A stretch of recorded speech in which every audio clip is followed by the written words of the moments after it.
Uhul! E aí pessoal, tudo bem? Aqui é o Paulo. E aqui é a Stephanie. E hoje a gente vai falar sobre o último episódio da série Amor e Sexo pelo Mundo, da Netflix. Quem não assistiu, fica a recomendação. E quem não viu os vídeos anteriores, e eu esqueci de você. Você falou? Que é Stephanie? Esqueci, falei. Meu Deus do céu! Falei. Eu falei. E quem não viu, fica a sugestão, fica a recomendação. E também fica a sugestão para assistirem os vídeos anteriores, em que nós falamos sobre Tóquio, Delhi, Beirute, Berlim, Accra e hoje Xangai. E a gente inicia com uma particularidade que chama a atenção, né, que é o casamento. A importância que o cidadão chinês, cidadão de Xangai, dá para o casamento. Nem a felicidade, nem a busca da própria felicidade tem tanta importância para eles quanto a realização do casamento, né? Primeira coisa que eu acho que é importante a gente olhar nesse episódio é que, assim, Xangai, né, a China, ela é muito próxima do Japão, então a cultura, ela tem ali as suas similaridades. Porém, a China ela já é um pouco mais ocidentalizada, aparentemente. Então ela é conservadora, mas não é tanto, né? Então, assim, esse é o primeiro ponto que eu acho bem interessante. A cidade, ela já tem uma outra cara, né? As pessoas lá já têm outra forma de lidar com as frustrações, com os relacionamentos. Então, acho que isso é um ponto interessante, né? Se for comparar com o Japão, o primeiro episódio. Então, tem um contraste, né, em Xangai, ali onde se passa o documentário, aparece ali um contraste um pouco mais de liberdade, parece que foi construída ali com o passar do tempo, enquanto que no Japão essa liberdade talvez de expor, de falar algo em público, ela não apareceu. Não. Né? Já em Xangai ali, um pouco mais de desenvoltura, em falar de um com o outro, em tocar um no outro, né? É a percepção que a gente teve, né? É menos travado, né? O contato travado. físico. Então, nesse primeiro episódio, nesse primeiro momento, as pessoas dão tanta importância para o casamento que mesmo sem muita condição financeira, eles fazem fotos, né? Eles fazem disso um evento grande para poder marcar aquele momento na vida, mesmo que não necessariamente tenha condição para isso, né? Dá um jeito, porque esse é o evento da vida da pessoa, né? Então ali mostra vários casais tirando fotos de casamento, e cenários e roupas, e aí perguntando para eles, né? Quanto que sexo é importante para você? E sempre tem uma discrepância do homem, tipo, para mim é muito importante, para a mulher é tipo, não é tanto assim. Né? Mas todas elas com uma postura também mais curvada, mais submissa, né? Exato. Em todas as situações ali. Até porque não é tão importante como que está sendo feita essa relação, né? Leva aí um ponto de interrogação. O que acontece numa relação, lá naquela cultura, numa relação íntima homem-mulher? Qual que é o desbloqueio qual que é o senso ali de se permitir a sentir prazer? Porque muitas dessas culturas, não falando exatamente dessa, muitas das culturas tem aquela questão de não se permitir sentir prazer. Por conta de herança ancestral, experiências do próprio relacionamento, crenças construídas de acordo com a família, com o centro religioso ali a qual pertence. Então tem muito disso. E a forma como é ensinado sobre sexualidade, né? Porque Sim. Ali provavelmente a menina ainda é virgem. Né? O rapaz a gente já não sabe, mas assim, o que essa menina já acredita de sexualidade, de sexo, que ela não tá tão interessada assim quanto o marido, né? Então assim, isso é algo pra gente refletir também. Exato. O que essa pessoa entende, mesmo que ela não faça, o que ela entendeu sobre isso, que ela já pensa, não precisa fazer tanto assim não, gente, não é tão importante assim. E nem é tão bom pelo jeito, né? Assim... E o ponto, acho que um dos pontos altos desse episódio são os pais, né, desses jovens, que eles se aposentam cedo lá, porque eles trabalham um monte também. Eles vão para uma praça, levam um currículo do filho, da filha. Solteiros ainda. Solteiros. né? Escrito lá com o que trabalha, formação, o que sabe, o que não sabe, o que tem, se tem apartamento, quanto que ganha. Salário, tudo. Pra arrumar um parceiro ou uma parceira pro filho ou pra filha. E aí é um monte de pai com uns guarda-chuvinha, uns currículos assim, e aquele monte de senhores e senhoras. Sentadinhos na cadeira. Sentadinhos, às vezes conversando, trocando uma figurinha ali pra ver se os filhos vão gostar um do outro. E os guarda-chuvas ficam abertos e o currículo, né, fica pregado no guarda-chuva. Então, assim, quem passa já para e já consegue fazer a leitura. Do que interessa e do que não interessa, do que né? interessa. E tem gente que é até bem específica. Então, a menina, sei lá, ela tem um apartamento, ela ganha 10 mil não sei o que por mês, e ela procura um rapaz que também tem um apartamento, que tem o mesmo nível de formação que ela, porque menos que isso ela não aceita, que seja 10 centímetros mais alto e 5 anos mais velho. Isso tem na série e é no mínimo engraçado. É bem exata. O filtro, a peneira dela é muito apurada. Específica. Ela é bem específica. E tem alguns eu acho que já não é tão específico assim, que daí abre muito-se o leque. E o interessante é que os próprios, vamos dizer assim, o próprio classificado, que eu considero ali como classificados em geral, onde, né, se negociam, as pessoas, 80% dos filhos não sabem que os pais estão lá. Não sabe. Porque eles têm vergonha. E com razão, digamos, com razão. Eu acho que é um bom passatempo para pais aposentados. Pais aposentados se aposentam cedo. A angústia em ter o neto, ela acontece. Porque até foi mencionado que o sonho dessas pessoas mais velhas... A felicidade, né? É ter 4 gerações sobre o mesmo teto. Ou seja, bisavô, avô, pai, filho.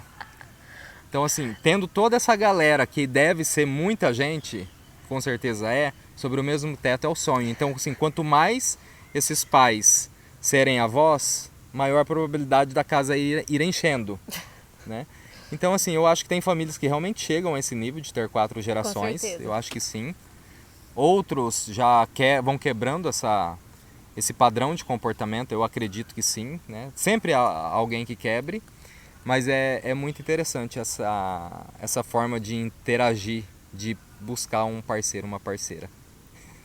É muito interessante, os pais lá mendigando os filhos. E isso leva a pensar que existe uma preocupação também com um padrão, uma crença que eles têm lá, de que 27 anos de idade já é uma idade ultrapassada para constituir família, para se casar.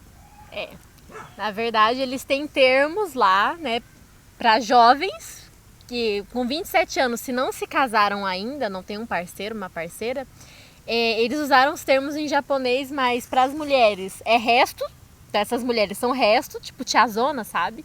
E para os homens que não tem um parceiro, uma parceira, eles são considerados galhos secos, tipo galhos que não dão frutos na família, né? Só fica lá, é uma ponta seca. Gente, com 27 anos. Imagina. E aí eu tô rindo de nervoso, não é porque é engraçado, mas assim, você imagina o desespero desses jovens, que são pessoas jovens, em não arrumar um parceiro, uma parceira, a pressão da família, né? Às vezes a pessoa, foi até o que uma das meninas falaram, porque ensinaram a gente que tinha que estudar muito, que tinha que arrumar um emprego, ter um bom salário. E agora, elas conseguiram tudo isso, mas elas continuam numa infantilização, elas não conseguem encontrar um parceiro. E assim, com 27 anos, nossa, é uma tristeza, né? Já é uma tortura. E tanto que esse grupo de pessoas que já estavam com mais de 27 anos estavam contando com a orientação de uma coach em relacionamento, em que as práticas, muito interessante, diferente das nossas, até de um coach aqui no Brasil é bem diferente, em que a aproximação era orientada, como tocar, como abraçar, como chamar para dançar, como oferecer uma bebida, como desenrolar uma conversa entre homem e mulher, pelo menos é o que a gente percebeu ali no ambiente, para que a possibilidade de um casamento se torne um pouco mais próxima, né? Se torne um pouco mais fácil aí com essa ajuda da coach. Que assim, o trabalho dela, né, com esses jovens é desconstruir um pouco, né, do que é o casamento, do que é certo, do que é errado, que não necessariamente eles são restos ou que eles são galhos. Ela faz um trabalho de empoderamento dessas pessoas, né? Que assim, se você não casar, tá tudo bem se você não casar, entendeu? Tem gente que tem 1, 2, 3, 4, 5 maridos e nem por isso é menos, né? Então ela faz todo um trabalho, inclusive de toque físico, né? Então assim, chamar para dançar, colocar a mão no ombro um do outro, que também essa questão do contato físico lá é um tabu, é difícil, os pais não dão esse carinho para os filhos. Então o contato físico é como no Japão, é uma questão, né, que precisa ser olhada, assim, né? As pessoas não recebem tanto afeto, têm dificuldade. Uma das meninas não quer nem que toque, ela fala, eu sinto agonia de pensar em alguém me tocando, né? Também não sabemos o histórico dela, mas assim, ela faz também esse trabalho, né, de desconstruir a questão do toque. Exatamente. Então não é só tipo, vamos arrumar um casamento. É tipo, se não arrumar um casamento, gente, tá tudo bem, vocês vão sobreviver, a vida é boa igual, tá? Inclusive, dentro desse grupo tem 2 meninas que foram entrevistadas, tá? Uma de 27 e outra de 34, se eu não me engano, que são virgens, né? Tem extrema dificuldade em sair, em se relacionar ou dar continuidade num relacionamento e com questões extremas de pudor. Então a Cristiane, ela tá com uma blusinha de botão e tem um botão aberto. E elas conversando sobre estilo, sobre moda, roupas de sair, né? Ela fala, daria pra abrir um botão. E ela abre um botão e fica tipo assim, ó. Gente, isso é motivo para as meninas falarem assim, não, tá demais. E elas estão com a roupa aqui, né? Elas estão tipo, com a roupa bem fechadas. Então, assim, até a questão do quanto mostrar, né? O quanto que essas mulheres se permitem se mostrar, né? Serem tocadas, que com certeza não acontece. Então, assim, até a questão do pudor, né? Tinha que ser algo trabalhado nelas. E elas estavam numa loja de roupas para ali experimentarem outras roupas para saírem, né? Para poderem sair para o encontro. E elas experimentaram, elas trocaram a roupa, as roupas continuaram bem fechadas, né? Um pouquinho menos do que estava, mas ainda continuaram bem fechadas, bem reservadas. E ela comentou no ato de abrir um botão, no ato da Cristiane abrir um botão, né? Nós não podemos, que somos moças direitas, de respeito, né? Então assim, toda a construção, porque que nem ela falou assim, somos orientadas a estudar, se formar, arrumar um bom emprego, um bom salário, depois um marido e ter filhos. Mas tudo isso só foi falado. Não foi orientado como falar isso como fazer, como né? fazer, todo esse trajeto. Como fazer o trajeto. E quando ela chegou naquele momento que ela tinha atingido já um bom cargo e um bom salário, ela não havia se relacionado. Ela não tinha descoberto como se relacionar. E talvez ela já teria aí na faixa dos seus 25, 30 anos de idade. E só aí ela poderia se permitir a se relacionar. Pelo fato da orientação que ela recebeu dos pais. Aí o corpo não está acostumado, o corpo não entende a sensação do toque. Não entende até onde pode ir, até onde pode ser permitido. Até porque precisa casar. Só que não consegue casar, não consegue arrumar um parceiro porque não tem abertura para se relacionar, para conversar, para se comunicar. Então, assim, essas moças a gente pode ver que elas são bem infantilizadas, né? Ela tem ali várias questões, elas se comportam como meninas mesmo, não como mulheres. Pelo comportamento, tá, gente? Só para vocês, quando vocês verem, vocês vão entender. E essa questão, ela tem uma questão cultural ali de infantilização da mulher, né? De não deixar a mulher crescer, se desenvolver. E um desses exemplos é a Sweet Case. É uma mulher que trabalha com conteúdo online, tá? Ela faz ali lives, né, transmissões ao vivo, e ela ganha, né, de forma... Ela ganha presentes. E dinheiro. Que se convertem em dinheiro. Em dinheiro, né? É um presentes dados pelos fãs, de forma online. Mas assim, a apresentação dela é um tanto infantil, é com aquela voz mais infantilizada, aquela coisinha assim, e vai fazer umas brincadeiras, e é tudo muito, muito bobinho, né? Mas que pro público masculino, que é o público predominante que acompanha ela, aquilo é uma forma de de entretenimento, de diversão, e que eles realmente pagam, né? Eles enviam dinheiro e presentes para ela. E ela ganha muito bem. E ela ganha muito bem. E ela ganha bem, assim, bem bastante mesmo, ó, gente. Sem brincadeira, a gente fez as contas, né, pra ver se... Não, pra ver nada, mas assim, a gente fez as contas. Era um bom dinheiro. Uma curiosidade, né? Quanto ficou? Ela ganha $300 mil por ano. Eu acho que dá em torno de $25 mil por mês, né? É, acho algo que foi assim. essa conta. Que eu me lembro, acho que é algo assim. Então, assim, Tão né? belo de um salário.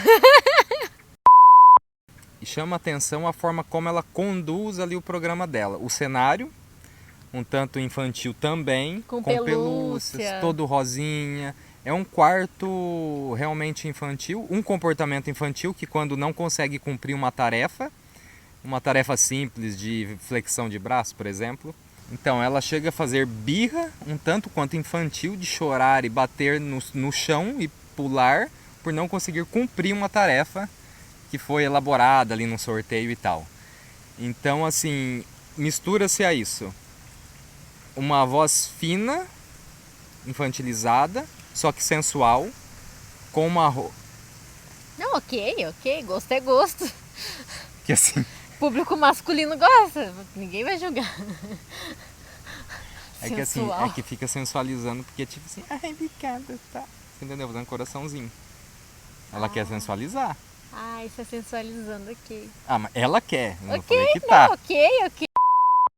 Então, misturado ao comportamento infantil, ao cenário, a apresentadora ela faz algumas práticas com um pouco de sensualidade, assim como a dança, talvez alguns trajes de alguns episódios, e isso acaba atraindo, né, o público masculino. Então, assim, me parece que elas tentam sensualizar num quadro infantil, despertando aí um fetiche, principalmente do público masculino, e que vem dado certo, até porque assim ela tem muitos seguidores, ela consegue o objetivo dela com o programa, né, e tá somente assim uma particularidade da entrevista, como a conexão não corporal, não emocional, não física, deu lugar a uma conexão online. Assim como a gente viu no documentário sobre o Japão, que essa parte tecnológica ela tem restringido cada vez mais o acesso ao toque, a conversa pessoal, a conexão emocional, assim como aconteceu aí no Japão. Me parece também que aconteceu e vem acontecendo e vem agravando também na China. E a última entrevista do episódio, né, um dos últimos tópicos abordados ali, é de uma mulher transgênero. Na verdade, ela não se rotula como transgênero. Para mim, essa é uma das partes mais bonitas que tem, porque ela, desde muito cedo, soube, né, que ela estava num corpo que não correspondia ao que ela era. Com 7 anos, ela já sabia. Ela cresceu, né, se alistou no exército, né, teve todo o seu trabalho no corpo masculino. E em algum momento da vida, quando ela começou a dançar, ela simplesmente viu que ela estava num corpo que não condizia com quem ela era, e ela decidiu fazer a cirurgia. Foi a primeira cirurgia na China de redesignação sexual. Sinto muito se estiver errado, gente, perdoar. Porque o nome é difícil mesmo, mas a cirurgia de troca de sexo, vamos colocar assim para todos entenderem. Então, ela foi o primeiro caso, e na época que ela fez, foi em 2000 e... Foi mais ou menos uns 20 anos que aconteceu Anos essa 2000. cirurgia. Ela tinha 28 anos, foi aí aproximadamente ano 2000. Lá pelos anos 2000 foi a primeira cirurgia na China, e eles não tinham esse rótulo ainda de trans, não sei o que. Ela era o que ela era, né? E ela ainda fala isso, porque aqui no Ocidente a gente tem mania de querer colocar uma etiqueta em tudo, né? Sim. Ah, eu sou homem cis, eu sou mulher cis, trans, não sei o que, tudo tem que ter uma nomenclatura. E lá não, lá ela é o que ela é. As pessoas, ninguém tá cuidando da vida dela, porque as pessoas têm mais o que fazer. E foi tudo bem, né, na verdade. E hoje ela tem um parceiro, né, que aceita ela exatamente como ela é. E assim, a gente consegue ver como ela é dançarina, né, até o poder dela, né, a imponência que ela tem, a forma de falar. Exato. Que é diferente das outras mulheres, né, lá de Xangai. Aquela postura de submissão que é perceptível lá, não acontece com ela. E nem poderia, né? Uma pessoa que tem assim a coragem, o enfrentamento de ser a primeira pessoa a se expor ou sofrer a primeira cirurgia, né? Da resignação, Redesignação. redesignação de sexo. Então, realmente ela tem muita coragem. E depois para enfrentar a sociedade, que, né, falou assim, a dor física não afetou tanto, porque ela tem muita resistência, ela é uma dançarina, então assim, o corpo dela é muito forte. Mas a questão psicológica foi assim, a parte talvez mais difícil, que eu lembro que ela tem mencionado, de toda a adaptação frente à sociedade, a colocação ali. E pouco tempo depois da cirurgia ela se casou, porque ela se casou em 2005 e ainda está com o mesmo parceiro que ela se casou nessa data. E mostra assim um empoderamento que com certeza lá naquela época dá para cirurgia, para se relacionar, para fixar a relação com esse parceiro, né? Toda a coragem, todo o empoderamento que ela mostrou lá, ela continua demonstrando na forma que fala, na forma como age hoje. E além disso, tem uma família que também dá uma entrevista bem rapidinha, bem curtinha, onde eles falam sobre sexualidade, né? Que o pai e a mãe, eles não se tocam, não tem questão de abraço, beijo na frente do filho, mas eles declaram amor um pelo outro e o filho fala que foi a primeira vez que ele viu aquele tipo de declaração, porque normalmente em casa não tem. Mas que ainda assim ele se sente muito aberto em conversar com os pais sobre a sexualidade dele, né? Sobre, enfim, tudo que ele passa, as descobertas que ele faz. Ele consegue conversar isso porque os pais dão abertura para isso. O que, claro, não acontece em todas as famílias, né? Principalmente lá. Principalmente lá. E que, assim, naquela família também a mulher, a gente vê até a postura dela, ela é empoderadíssima, né? Ela tem uma postura imponente. E segundo o homem, ela que manda em tudo mesmo. E ela dá risada porque ela sabe que é verdade, só não quer concordar ali. Né? Então, assim, existem dois lados lá. Né? Eu acho que a mulher ali também está ganhando um espaço legal. No mundo inteiro está tendo esse movimento, mas assim, ali a gente conseguiu ver em alguns pontos, né? Tipo a moça... Essa mudança, né? Então a mulher que é trans, essa família, que tem ali uma mulher que está no seu papel também, né? De igualdade. Temos também a entrevista com um casal homoafetivo, as duas jovens, verdade. Em que também foi muito difícil, até porque uma delas, né, a outra não mencionou, mas uma delas foi negada ali pela mãe durante 4 anos após ela revelar. Então foi muito difícil para ela, porque quando ela revelou, quando ela apresentou a parceira, a mãe negou durante 4 anos, porém eu não me recordo se antes disso ou após isso, ela casou-se. Antes. Ela casou-se com um homem. De fachada, né? De fachada, um casamento fantasioso. Né? E manteve esse casamento por alguns anos. Mas que depois foi desfeito e agora realmente ela não tem problema nenhum quanto à relação, quanto à aceitação da mãe. Alguém estava muito doente, queria ver ela casada e tudo mais. Ela se casou, ficou um tempo casada. Conheceu a parceira atual dela, ficou por um tempo, né? Dentro do casamento e com a parceira. Isso. Até que ela decidiu se separar completamente do parceiro, do marido. E assumir um relacionamento com a mulher dela, com a namorada, enfim. E isso demorou 4 anos para a mãe, 4 anos e meio para a mãe digerir e aceitar realmente. Só que assim, mesmo demorando esse tempo, né, na entrevista delas em nenhum momento fala de violência, né, de questões ali de grupos radicais contra homoafetivos. Não tem, isso aparentemente não tem, ali no Japão, China, não tem essa questão com a homossexualidade. Diferente do Oriente. Oriente Médio. Que é mais puxado, né, a situação. Então isso eu achei bem interessante, assim, mesmo com a dificuldade de aceitar, porque aí entra a questão do filho, né, ai, não vai ter filhos, nossa árvore vai acabar, não sei o quê. Que é muito importante para eles. Para eles é importantíssimo, mas que ainda assim não tem violência física, né, não tem essa agressão tão forte como em outras partes do mundo. Então, galera, esse é o nosso último vídeo, referente ao episódio 6, que também é o último episódio da série Amor e Sexo pelo Mundo, Quem não viu, a gente recomenda, a gente sugere. Quem não viu os nossos vídeos anteriores sobre os outros episódios, também fica a recomendação. E até a próxima. E se tiver alguma série para recomendar pra gente assistir sobre sexualidade pra gente comentar, mas a série tem que ser boa. Escreve aí. Escreve aí embaixo, mas a série tem que ser boa, porque se for ruim, a gente vai discutir. Isso é sério. A gente comenta se for ruim também. Mas comenta aí embaixo, curte, comenta, compartilha, se inscreve. E até a próxima.